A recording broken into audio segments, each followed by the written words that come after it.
فأما من طغى وآثر الحياة الدنيا فإن الجحيم هي المأوى.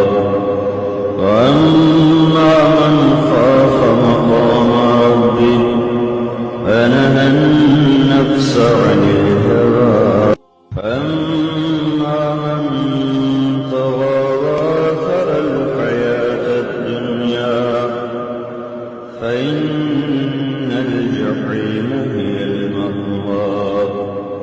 وأما من خاف مقام ربه ونهى النفس عن الهوى وآثر الحياة الدنيا فإن الجحيم هي المأوى. وأما من خاف مقام ربه ونهى النفس عن